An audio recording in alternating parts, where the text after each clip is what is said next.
तो ये है मौनी बाबा आश्रम, यहाँ बोर्ड लगा हुआ है।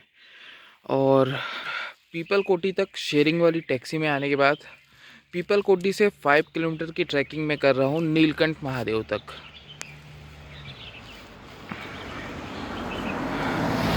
प्राइवेट गाड़ियाँ आ रही हैं और मैं कर रहा हूँ ट्रैकिंग। 5 किलोमीटर्स की ट्रैकिंग है, ज़्यादा नहीं है, लेकिन पहाड़ों में 5 किलोमीटर और वो भी चढ़ाई। हालांकि रोड ऐसी है, गाड़ी वाली जो रोड है उससे कर रहा हूँ। एक ट्रैकिंग जो रूट है वो राम झूला के पीछे से जाता है। अगर आप बस अड्डे के पास से टैक्सी लेते हैं शेयरिंग वाली तो वो आपको पीपल कोठी तक छोड़ेगी। 80-90 रुपीज़ उसका किराया है। और अगर आप राम झूला के पास से टैक्सी लेते हैं शेयरिंग वाली तो वो आपको नीलकंठ तक लेके जाएगी पूरा। उसका जो किराया है वो शायद 200 रुपये आने जाने का है। और लेकिन उनके साथ ये रहता है कि वो जब तक 12 पैसेंजर पूरे नहीं हो जाते वो छोड़ते नहीं हैं। और ये जो है ये चलते रहते हैं, क्योंकि रास्ते में बहुत सारे गांव में लोग उतरते हैं और चढ़ते हैं, तो इनका उधर से मैनेज हो जाता है। तो ये मौनी बाबा जी का आश्रम है और इधर उनकी समाधि स्थली भी है। तो ये मौनी बाबा की समाधि स्थली है, लिखा भी हुआ है यहाँ पे। पैदल ट्रैकिंग करने से ये सब फ़ायदे रहते हैं। देखो कितनी नेचुरल ब्यूटी है वो देखने को मिलती है। छोटे छोटे मंदिर, आश्रम, पहाड़ों के खूबसूरत नज़ारे और ये हसीन सुनसान रास्ते। जहाँ कहीं धूप है तो कहीं छाँव है। चलते जा रहा था, अभी 2 प्यारे प्यारे कुत्ते आ गए। कोई निकला था अपने साथ में मॉर्निंग वॉक पे लेके, दौड़ते हुए आए और पुचकारने लगे। हाँ, मेरे पास तो अभी खाने के लिए कुछ है नहीं, तो मैंने उनको बोला कि बेटा कुछ नहीं खाने को, चलो उतरो। उतर गए। यहाँ तक चढ़ाया था एक तो बहुत प्यारे थे। इधर देखो, डिफरेंस बताता हूँ। जब हम रास्ते पे चलते हैं ना, हमने अपने जोशीमठ वाले टूर पे भी देखा और गंगोत्री वाले टूर पे भी देखा कि ऐसे जगह जगह लैंडस्लाइड दिखते हैं। बट ये एक्चुअली गांव या किसी के घर या आश्रम तक जाने का रास्ता बनाया गया है। तो ये डिफरेंस समझना बहुत ज़रूरी है। कहीं कहीं पे जैसे गवर्नमेंट भी काम कर रही है, लोग अपने प्राइवेट घर जाने के लिए भी रास्ते बनाते हैं। दूर से देखने से लगता है अरे बाप रे इतना ज़्यादा लैंडस्लाइड, लेकिन हर जगह लैंडस्लाइड नहीं होता है। कहीं कहीं लोग रास्ते भी बनाते हैं, इसलिए मलबा पड़ा रहता है। जहाँ पे इस तरह का कोई बोर्ड नज़र आए ना, सुरक्षित चलिए ड्राइव सेफली, वो समझना कि वो लैंडस्लाइड एरिया है, लैंडस्लाइड जोन है। जैसे यहाँ के जो पहाड़ हैं वो थोड़े से तीखे हैं और थोड़ा थोड़ा देखो मलबा भी कहीं कहीं पड़ा हुआ है, बह के आया हुआ है। खड़े पहाड़ है एकदम। तो ये सामने ऐसे टर्निंग है, रोड ऐसे टर्न हो रही है, तो इस वजह से ना ये वाला जो पोर्शन है इससे मलबा बह के आता है। तो इसलिए यहाँ पे लिखा हुआ है ड्राइव सेफ, सुरक्षित चले, क्योंकि यहाँ से मिट्टी गिर के बहने की संभावना है। पानी का स्रोत देखो, अभी ठंड का सीज़न है, दिसंबर का महीना ऑलमोस्ट आधे से ज़्यादा निकल चुका है, तो भी इस स्रोत से पानी बह रहा है। तो ये सोचो कि बरसात के सीज़न में क्या हाल होता होगा। वैसे कितना मज़ा आता है ना इस तरह के इन खूबसूरत से रास्तों से पैदल चल के आने में। देखो ऊपर आश्रम है एक, ये पेड़ है, इस पेड़ के बगल में देखो इस यहाँ पे 2 झंडे लगे हुए हैं, उसके बीच में एक गेट बना हुआ है, मतलब ये आश्रम जाने का रास्ता है। Wow, what a beauty. और मैं ना आप लोगों को दिखा नहीं सकता, लेकिन यहाँ पे जो पेड़ है ना उस पर बहुत खूबसूरत खूबसूरत पक्षी अभी सुबह के समय इधर से उधर उड़ रहे हैं।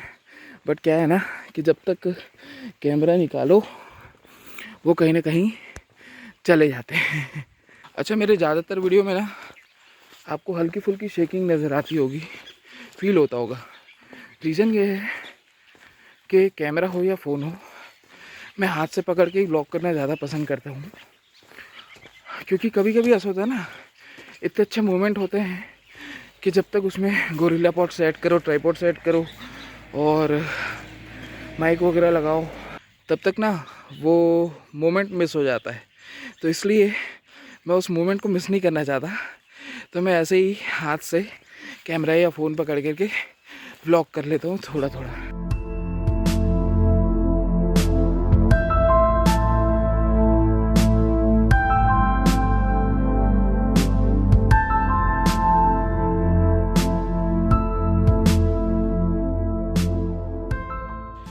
तो चलते चलते अब हम पहुंच चुके हैं मौन गांव।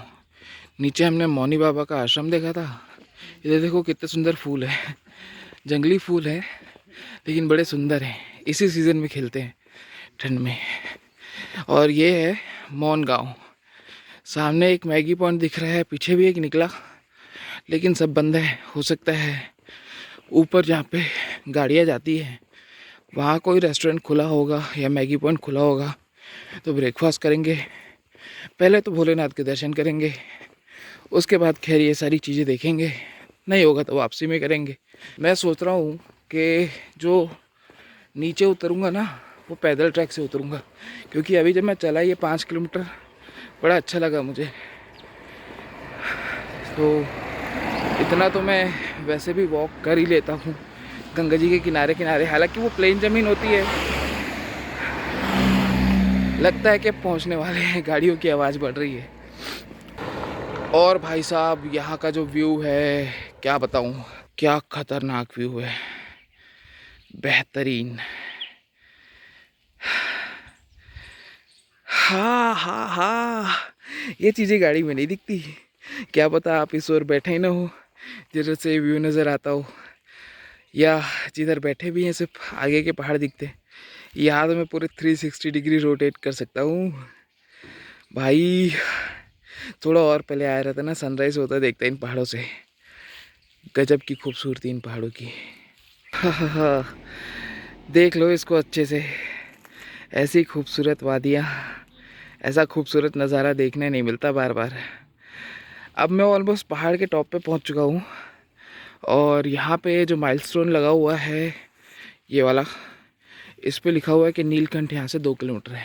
मतलब मुझे ये लग रहा है कि मैं ऑलमोस्ट 4-5 किलोमीटर तो चल चुका हूँगा, लेकिन यहाँ के हिसाब से जो माइलस्टोन है उसके हिसाब से मैं चला हूँ लगभग 3 किलोमीटर, क्योंकि यहाँ से नीलकंठ अभी भी 2 किलोमीटर है और जहाँ मैं उतरा था वहाँ से 5 किलोमीटर दिखा रहा था।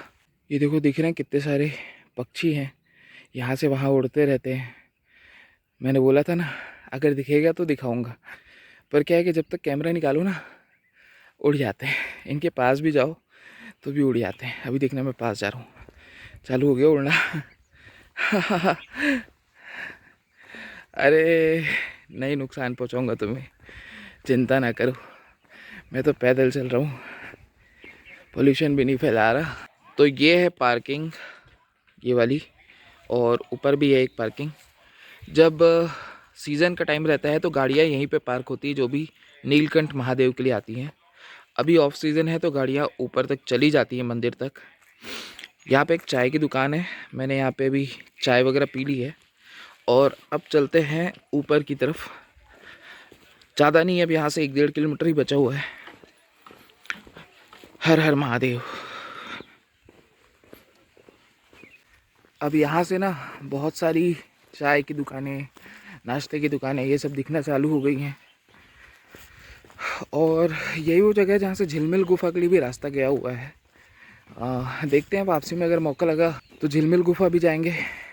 वैसे धूप पीछे साइड से आ रही तो मेरा चेहरा थोड़ा सा शेडो दिख रहा होगा आपको। ये देखो यहाँ पे ये ग्रीन बोर्ड लगा हुआ है। आगे जाएंगे तो नीलकंठ मंदिर है, इधर जाएंगे तो पार्वती मंदिर और झिलमिल गुफा और पुंडरासु गाँव। और जैसे मैंने बोला था कि बहुत सारी चाय नाश्ते की दुकानें यहाँ पे मिल जाएंगी। ऐसे ना बीच बीच में हैंडपम्प लगे हुए हैं, बड़े ही सुंदर नज़र आते हैं और पानी भी पूरा पहाड़ी रहता होगा। बट ये देखो हम लोग क्या करते हैं, ये जो है ना ये हमारा किया हुआ है। जो टूरिस्ट यहाँ पे आते हैं, बियर की बोतल पड़ी है, पानी की बोतल पड़ी है, चप्पल पड़ी हुई है, कई चिप्स के पैकेट पड़े हुए हैं। ये देख रहे हो कचरे, पॉलीथीन किसका फैला हुआ है ये? हमारा और किसका? आपके मेरे जैसे जो टूरिस्ट यहाँ पे आते हैं वही तो फैलाते हैं इन्हें, दिख रहा है। और उसके बाद बोलते हैं कि गंगा जी मैली हो रही है। ये सब कहाँ जाएगा? ये ऊपर पहाड़ का है, नीचे से गंगा जी बह रही है, कहीं ना कहीं से बहते बहते नीचे जाते जाते ये नीचे ही जाएगा ना गंगा जी में।